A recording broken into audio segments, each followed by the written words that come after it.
महाराष्ट्रात धर्मांतर विरोधी कायद्याला आज राज्य मंत्रिमंडळ बैठकीमध्ये मंजुरी मिळाली आहे।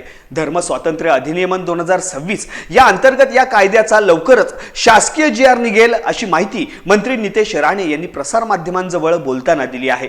पाहुयात काय म्हणाले आहेत मंत्री नितेश राणे।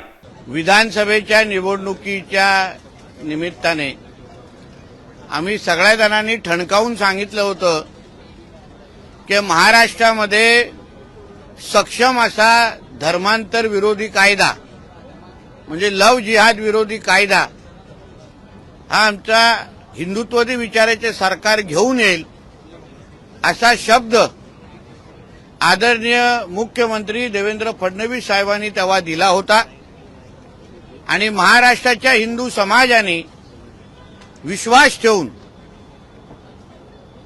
आपल्या हक्काचं हिंदुत्ववादी विचाराचं सरकार महाराष्ट्रामध्ये निवडलं आणि आज मला मनापासून समाधान वाटतंय की आज महाराष्ट्रामध्ये एक सक्षम धर्मांतर विरोधी कायदा हा कॅबिनेटमध्ये पास झालेला आहे। धर्म स्वातंत्र्य अधिनियम 2026 या अंतर्गत ज्याचा लवकरच काही तासामध्ये जी.आर. निघेल।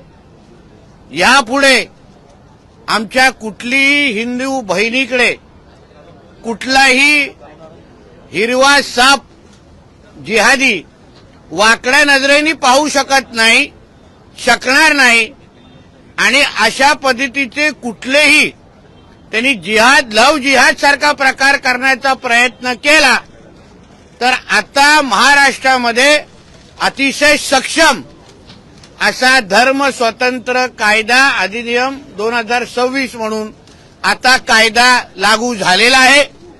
यासाठी मी आमचे आदरणीय हिंदुत्ववादी विचाराचे मुख्यमंत्री देवेंद्र फडणवीस साहेब, दोन्ही उपमुख्यमंत्री आणि पूर्ण कॅबिनेटचा मी मनापासून आभार मानतो।